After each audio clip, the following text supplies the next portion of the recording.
Star Wars Jedi Fallen Order is one of the most conflicted AAA games I have played in some time. It's a game that I hated on in its first 2 hours, called a potential Game of the Year by hour 10, all the way to feeling content with it by the end at hour 25. Respawn Entertainment, the team behind the brilliant Titanfall series and the Battle Royale Apex Legends, built this game. Their past experiences shine through in parts of this game, but the overall package falls short of their previous highs. And let's get into why.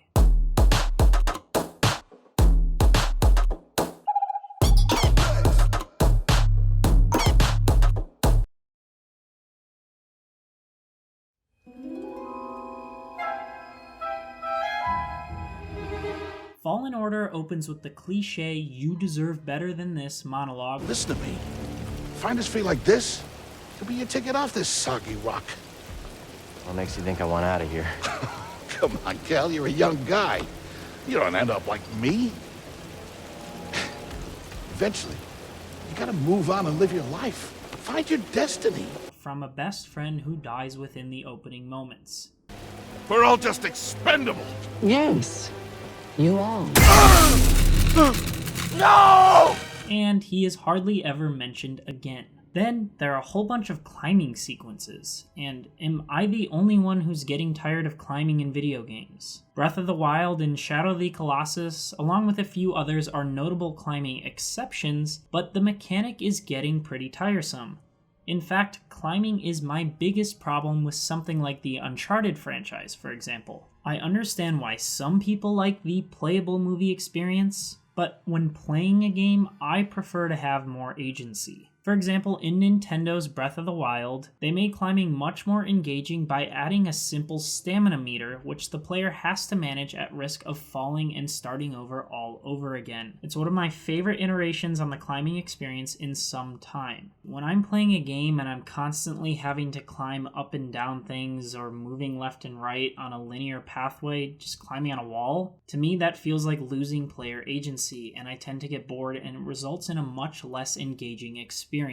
And if I didn't want any agency over what I'm doing, I would watch a movie or a TV show. But when I'm playing a game, I want agency. Uncharted developer Naughty Dog handled agency much better with the more methodical The Last of Us, and possibly in Uncharted 4 as well, though I've yet to play that game. But this is a whole nother discussion that we can get into another time. But to my main point about Star Wars, it's because of these climbing elements and a lot more that I'm about to get into that I was ready to quit Fallen Order so quickly. Sure, part of the game intro is to show off a game's assets, and when climbing up a long hanging wire or a rock wall, developers are able to show off what they've put in the game. And to be quite honest, there was a lot of eye candy in this intro, I can't deny that, especially while playing on an Xbox One X. But an action game needs a gameplay hook, and Fallen Order has a natural advantage there thanks to it having a freaking lightsaber. So why didn't I enjoy this intro? Part of that is because the intro lightsaber combat is rough.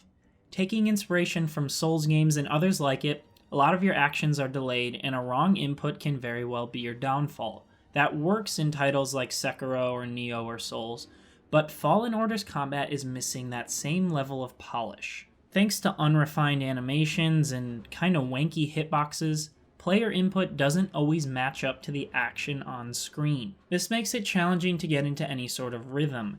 And instead, if a player makes the wrong move, they try to catch up by doing another move or trying to cancel the previous action with another move, leading to a domino effect of wrong moves. Again, this works in those other games, but in Fallen Order, the way the hitboxes are handled and the way these animations work, it was really hard to tell what exactly was going on. And this means you're making wrong moves much more than you're making right moves. And yeah, this bothered me. I was ready to quit and uninstall and play one of my other million games in my backlog. In fact, the only reason I kept playing was because Twitter told me that the game gets much better after the first planet. So I pushed on, and what I got was a pretty worthwhile experience that has a lot of minor inconveniences that add up to bring it all down.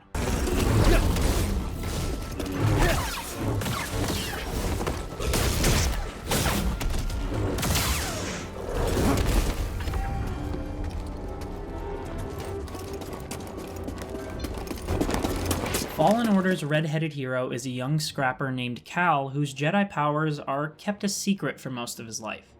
He escaped the extinction of his kind via Order 66, which places this game 5 years after the third Star Wars movie and around 14 years before the fourth movie. Cal is now hiding out on a trash heap of a planet and just trying to lay low for a bit. But then his friend gives him the Destiny talk, which is when our game comes in. The main villain appears and is suddenly searching for a Jedi. And after that, the rebels swoop in and the game starts. It's nothing groundbreaking, and to be fair, it doesn't have to be. This is Star Wars, and as cheesy as Star Wars is, this intro felt right out of the good movies. But as I said, generic mechanics and slippery combat don't bode well for a good first impression, and those combined with a pretty lackluster intro don't really make me want to keep playing a game. The story eventually picks up though, placing you in a race with the Empire to find a map that has the coordinates to any remaining Force-sensitive children. The search for that map takes you to a set of different areas, such as the once populated Zepho and its underground ice caves, or to the mysterious Shadowlands within the Wookiee homeworld Kashyyyk. But we'll get more into that later. I just need to talk a little bit more about this combat. But know this right now. I love the Soul series, Neo, Breath of the Wild, The Surge, and all of those more methodical games in which you could compare Fallen Order's combat. But I couldn't get the hang of this game until many hours in, and even then, this was more because my brain was compensating for the clunky mechanics than it was the game getting any better or me actually getting any better. I'd compare the clunkiness of this game more to a AA experience sort of like Vampire, rather than I would a AAA experience like Sekiro. And that is despite Fallen Order wanting to play more like the latter. And the inaccurate hitboxes didn't help either, especially when it came to non-humanoid enemies like spiders or many of the faster bosses. I couldn't tell you how many times I had for sure dodged, blocked, or parried a move, but the game displayed otherwise. This happened in my favor sometimes too, where I was sure I didn't hit an enemy but the game counted as damage, and knowing that a more tactical approach was damn near impossible until I had a better moveset, I compensated by conservatively wailing on bad guys and hoping that no weird glitches occurred that got me killed. But then I'd parry a stormtrooper blast, feel like a badass, and move on with the game.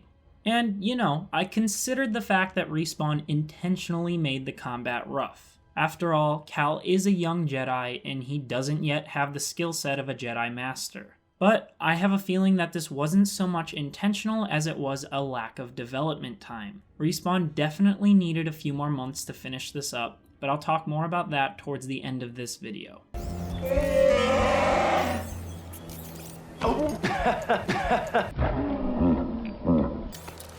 Glad to help.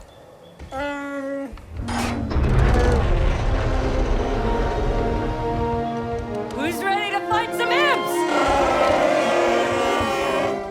Aside from the early combat, Cal wasn't exactly much of an engaging character either. Played by actor Cameron Monaghan, who plays Ian in Shameless, a show where I actually enjoy his acting, those skills don't translate over here. No matter what happens in this game, Cal's tone is almost exactly the same. I never bought into him feeling sad, happy, angry, guilty, or anything of the sort. I saw the day he died. I saw what I did. Now it's destroyed. And it's weird because it's not that his writing is terrible, it was perfectly okay. It's just that his lines were delivered with such a lack of conviction, or they came off as such amateur overacting, that I couldn't help but laugh at him a lot of the time. No! Yeah! Like, I really could not empathize with this man. I have developed more of an emotional connection with my favorite coffee mug than I did with Cal. Everyone else in the game conveys emotion just fine. The game's main villain, the second sister, does a fantastic job portraying her undying hatred for the Jedi. Cal's new mentor in the rebel leader, Seer, goes through everything from brooding and dark to her fair share of happier moments, all of which actress Deborah Wilson delivers without a problem. You're right. I know where she's taking it.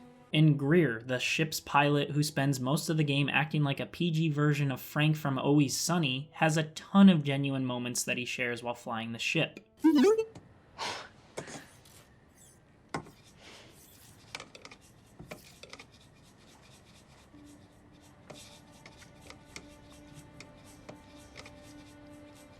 Cal and I was captured by the Empire. I resisted. I swore to myself that I would die before I would talk. In fact, now that I'm sitting here and reflecting on the game more, I'm pretty sure I cared about every single character in this experience more than Cal. Hell, even the droid BD-1 that follows you around is more enthusiastic than Cal, and he can't even speak. This little dude is awesome, and he brings the charm that our main man lacks during the game's many cutscenes. His interactions with Greer are also hilarious and solidified the droid as one of my favorite characters. Hey, Grease. What is that? Get off my sofa! Get off my sofa! No! Get out of there! Get out! That is BD-1. But even with me struggling to connect with Cal, due to the nostalgia of the Star Wars universe and the fantastic talent at Respawn Entertainment, Fallen Order still held my attention through to the very end of the game, in a time where many games failed to do so. And part of that, I believe, is due to the writing team's excellent portrayal of the main Star Wars themes, especially hope. Star Wars is one of those properties that I never fully fell in love with, but I usually enjoy. I don't particularly anticipate any of the upcoming movies, but I'm still entirely along for the ride whenever I see one, except for this last one, but we'll talk about that another time. And I really think I stick with them because of the central theme that resonates throughout all good Star Wars properties, which is hope. Hope has been established in the Star Wars universe since the very first movie. The Rebels having hope against the Sith, holding that hope against ridiculous odds, and always coming through in one way or another, all because they never lose that hope. It's inspiring and feel good, and I think that's why so many people around the world are so attached to Star Wars. And Fallen Order absolutely nails that. That hope brings a sort of safety to the otherwise pretty scary universe. And because this is a game, you have a direct influence in providing that hope to everyone. As dark as Star Wars stories can get, and this game gets pretty dark, Star Wars has always had a sense of comfiness. But here you get to make it comfy instead of watching it be comfy. That's engaging to me. You know the heroes are going to win, but you get a say in it. From the very start, even if it's cheesy, Cal's best friend has hope for him. Then, when you escape the scrapyard and are saved by the remaining rebels, both Greer and Cere are, despite all of the shit they've been through, still willing to fight against the Empire and genuinely believe they have a chance. What's especially crazy is Cere's situation, considering she's been through about as much hell as a Jedi can go through, having watched her apprentice turn to the dark side and even using it herself, something that the Jedi are never supposed to do.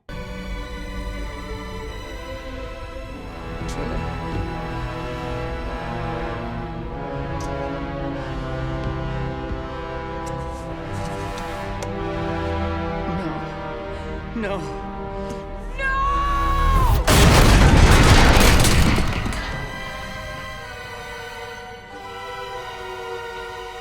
Despite that, she still has hope for the return of the Jedi Order. She will do whatever she can to restore it. That's noble and feel good and all of the other great things that come through in a Star Wars property. But the journey that you and I experience, obviously, is Cal's. And despite all this hope, it's any wonder why he views the entire thing through the most unenthusiastic lens in the world. And I'm never going to shut up about that performance.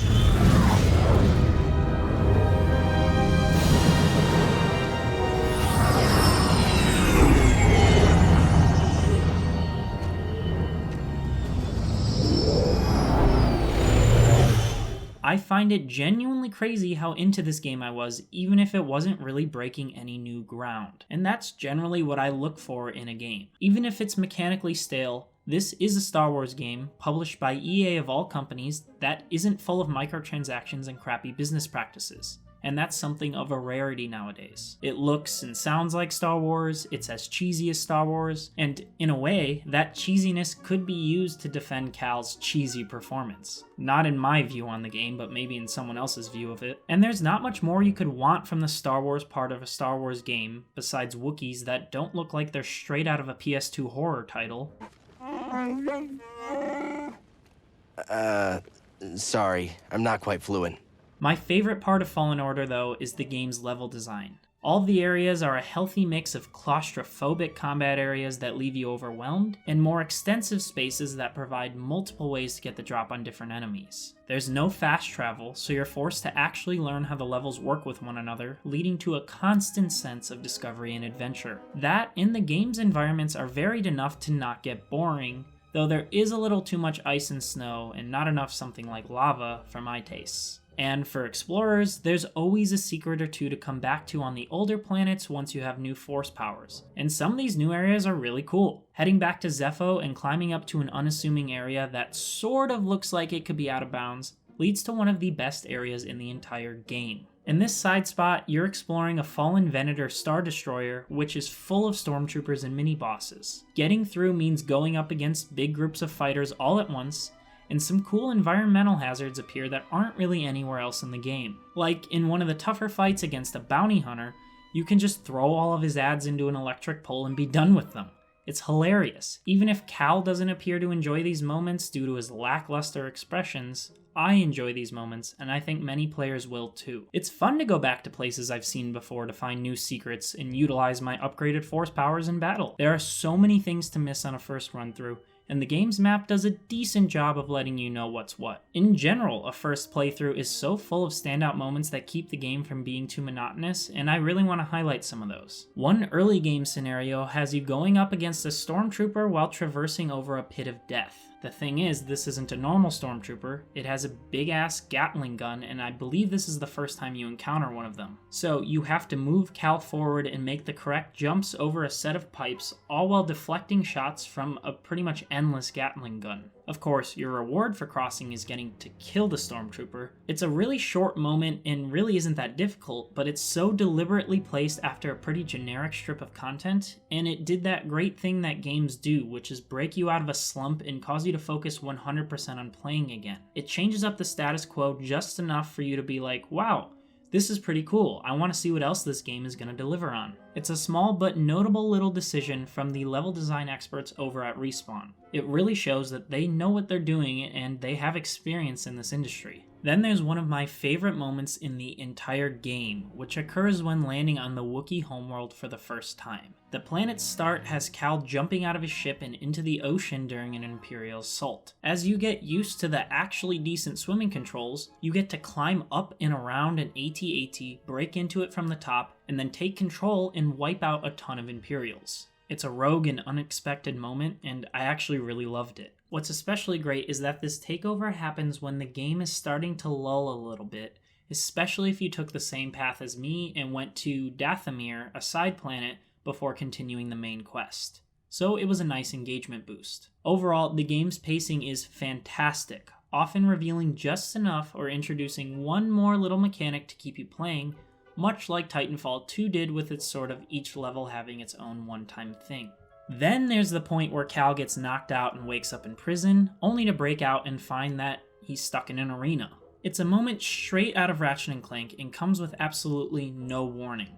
You have to hold off what feels like endless waves of enemies before Seer and Gru come to your rescue. But it's not over there because you then learn that this happened due to Greer's gambling addictions, and it's all a ridiculous situation that doesn't really contribute much to the main plot, but it took me by surprise and it adds some depth to these characters and you get to see their relationships evolve, which is a really important part of any good story. Plus, now you'll randomly come across bounty hunters throughout the rest of the game, and these are challenging little fights that will appear just completely randomly and they'll net you a ton of XP every single time you fight one. All of these moments and many more do a great job of making the game feel more than just a linear experience. And that's especially nice because there isn't any fast travel to get around, which has led to some divisive reception so far. Some players aren't a fan because it can take a while to get through each area, and that can be pretty frustrating if you're trying to 100% the game. Honestly, as someone who did 100% the game, I recommend using a guide pretty early on to get all of the collectibles, because going back and forth and running 10 minutes through a level just to pick up one collectible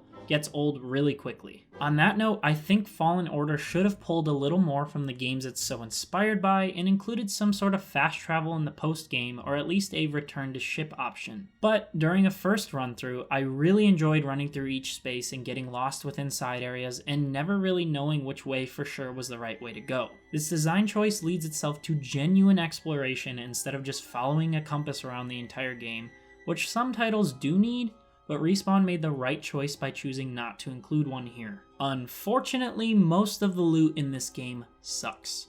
Nearly all of it is cosmetic, and a lot of it looks kinda gross. And what could have been like the coolest thing ever, lightsaber customization, was totally botched by the fact that there aren't any stat adjustments and you can't even see most of the changes in-game. The only point to customizing your lightsaber is for the color and for an achievement. Like, how cool would it be to have a lightsaber hilt that weakens your force powers but dramatically enhances your strength, or some parts tied directly to unlockable force moves? Right now, there are just so many chests to open and so many unskippable cutscenes while opening them that it's like the game is subconsciously rubbing it into your face that none of this loot really does anything. There are like 20 different cloaks to find, and pretty much all of them are ugly. Like, what the hell is that? But a lot of the ship skins that you find are actually pretty cool. That said, there are some rare collectibles like health and force boosters and ones that give you extra stim packs, but these are few and far between. And if you're into the lore, you're gonna want to search for force echoes. Cal has this extraordinary power that allows him to see into the past whenever he touches certain items or people. While the main plot uses this for some critical character development, it's also used around the world to tell different stories, most of which are pretty damn cool. These are the only collectibles I actually enjoyed finding, and some of them predict specific plot points in the main story too. The biggest example of that is when you're exploring Dathomir. There's an evil Jedi there called Taron Malicos. If you only follow the main plot and don't really pay attention to these force echoes, his part in the story isn't very deep, even though you do end up fighting him later on and learning a little bit about what he does to the Night Sisters on the planet. But if you read the force echoes while you're exploring the planet, you get to learn how Taron Malicos landed there, ended up manipulating the Night Sisters, and how he used their power to not necessarily enslave them, but basically make it so he controls the entire planet. It's a really cool way to add some depth to the character, even if I think some of this should have been included in the main plot, and I highly suggest you seek these out and learn more about the worlds that you're exploring. Overall, I just wish these collectibles tied more into some sort of progression system.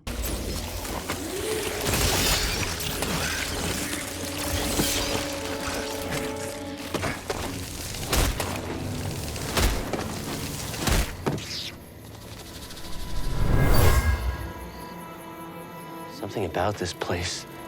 It's sacred to them. The idea of becoming a Jedi on modern gaming technology shouldn't be a hard sell. Playing as one needs to be the game's best feature, but it only kinda delivers on that promise because there isn't much of a progression system here. Like, on top of the combat issues I mentioned at the beginning of this video, Cal's force abilities can be pretty lame. The force skill tree is literally just 3 moves: force slow, force throw, and force pull. Of course, you can upgrade them, but those upgrades don't really change the abilities much. Of course, the game didn't have to be Force Unleashed with some of its more ridiculous powers, but some better area of effect force abilities would have been nice, or something a little more exciting like a Jedi mind trick to turn a stormtrooper over to your side for a bit, or something like that. You can already hack androids thanks to BD1, but if that transferred over to humanoids, it would have been way cooler. Playing on the 3rd hardest difficulty of 4, this game really limits your force use too. You could argue that this is to increase the challenge and make players deal with the rough lightsaber fights instead of resorting to the force all of the time, but I don't think an additional power or 2 would have broken the game. As for the lightsaber itself, its looks and sounds never get old, even if there are only a few combos and moves to take advantage of. I can get him. Lay down suppressing fire. Enemy here! Keep your distance and fire! Fire on the enemy! Those aesthetics carry it a long way too, because you'll tire of this limited moveset pretty quickly. Eventually, you'll be able to spice up your combos with abilities like a saber throw or an eventual dual-sided saber, but from a gameplay perspective, that isn't much variation, and that's not to mention the fact that these abilities use the Force, so you can't really use them as often as you'd like. Also kind of weird, the lightsaber doesn't dismember humanoid characters. And that's a little odd looking considering that this thing is a freaking laser beam. It sucks at first, but Cal does get a decent variety of finishing moves that serve as a decent substitute. Like these moves, you just get to watch Cal enter sort of a slow-mo finisher, and they're pretty cool, they're non-invasive, and you get to sit back and watch for a couple of seconds. And surprisingly, the enemy variety and bosses are pretty solid. I know a lot of people aren't a fan of the bugs in the game, but I didn't mind them much. The variety of animations where you can cut them up made sure that they never got old for me. That said, bosses are the only time I really had to focus on what I was doing in combat, as they were pretty aggressive and the fights were intense. I never felt like I was the dominant one, which, to be fair, is partly due to the rough combat, but I always had to pull some hectic-ass last-minute move or utilize constant force slows to pull off a win, and that uncertainty made each engagement actually pretty thrilling. Cannot stop me. No one can.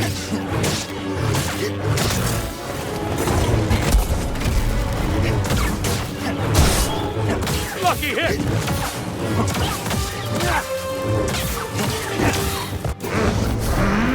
Fallen Order handles death a little different than the games that inspire it. Here you simply have to hit the enemy that killed you, and they're highlighted by a golden aura. Once you do so, you'll gather all of your experience back along with full force and health. And this is pretty awesome. Say that you're fighting through a big crowd of enemies, and the last one wipes you out. On your retry, you can waste all of your health and force powers fighting back to that last enemy, and then you get to regain it all just by landing a hit on that last enemy. Even if it does simplify encounters a little bit, it allows you to have some fun and go crazy on parts that you're kind of stuck at instead of playing super tactfully all the time. And that's also a great boon considering that the combat isn't super polished. What really sucks though is that even with all of this praise, Fallen Order does suffer from some significant performance issues. I have read that these occur on all platforms, though my experience was on an Xbox One X. Here I suffered from long ass loading times, pop-in errors, clipping, falling through the floor, glitched jumps, and so much more. I even almost had a game-breaking moment as well, where I was exploring Dathomir, and Cal fell through the ground, not once, but twice. Fortunately, I found a way around that area and got back to my ship and didn't experience anything else game-breaking, but that would have really sucked, and honestly, I probably would have given up on the game if I couldn't get out of it. Now, before ending the video, I just want to ramble off on a couple of more points I found really cool about this game. First is that the in-game encyclopedia is fantastic and full of cool lore for those interested. The encyclopedia fills up by examining force echoes like I mentioned before, or by using BD1 to scan a ton of different areas around the environment that lead to more lore about where you're exploring. If you put in the effort to find anything, you will be rewarded, but as I said before, I highly recommend using a guide to do this. Having to run through entire levels just to find one little thing does ruin it a little bit. Using a guide will make sure you're wasting as little time as possible. Also, this game absolutely nails its ending sequence. It has you invading an Imperial base underwater, seeing the second sister atone for her actions, and then having Darth Vader appear out of nowhere. It was legendary. The dude is so powerful that Cal can't even fight him. Instead, you have to run back through the base as Vader chases you, destroying everything in his path before Seer comes through and almost uses the dark side again to try and defeat him. But she doesn't thanks to Cal calming her down and bringing her back to reality, and that cements her character growth and solidifies their relationship at the same time. Seer! Seer! Hey, listen to me! You still have a choice.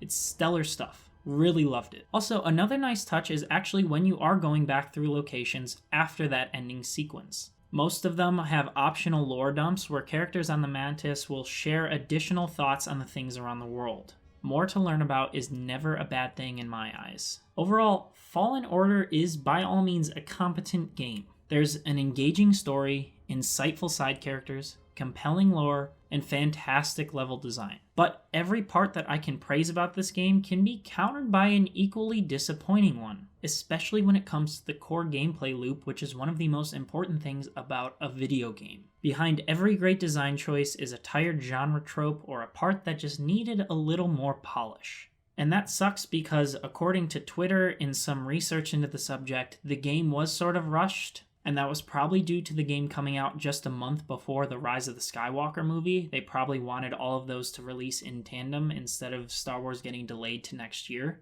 but it really would have benefited from a few extra months of development time. Your enjoyment of this game will be based on how much jank you're willing to put up with to enjoy a Star Wars property. This is especially hard-hitting when you consider the fact that this is a Respawn game, a studio behind some of the tightest titles in the entire industry. If only they had a few more months to finish up.